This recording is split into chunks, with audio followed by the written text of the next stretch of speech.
long speech. Oh my God. This is one of the other reasons why he put me with the Marge champion.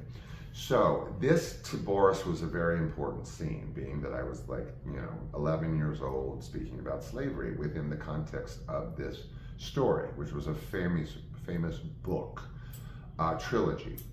So he decides that he needs to send me off with Marge to go over this scene. Again, long speech, pivotal scene. I got to do it right, because what I'm saying is like, major chunky parts of the dialogue and of the story, creating my character. So I'm off in the woods with Marge champion. He insists that I work this scene with her, being his wife, being Marge champion. Of course, I have no idea who she is, just like all the others. I don't know who the hell they are, but I'm a good kid. I'm a great guy. I'm stage trained. I'm extremely well trained by that point. So what?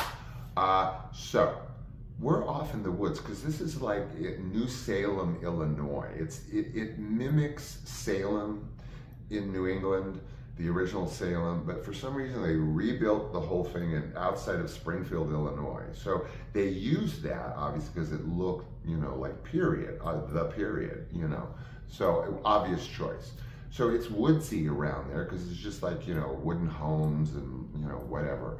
And so we're off in the friggin' woods, man, and we're going over this dialogue.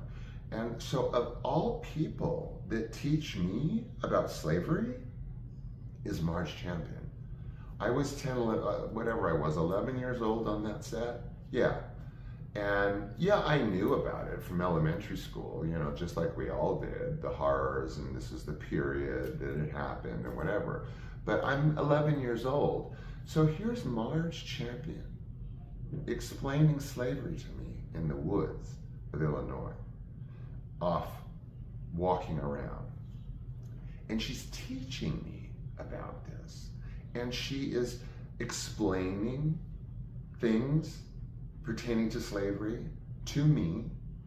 One of her driving things was imagine this, imagine that, and then imagine being in that situation. Imagine being in that person's shoes within the context of those horrors. So now I have a newfound understanding of what I'm talking about.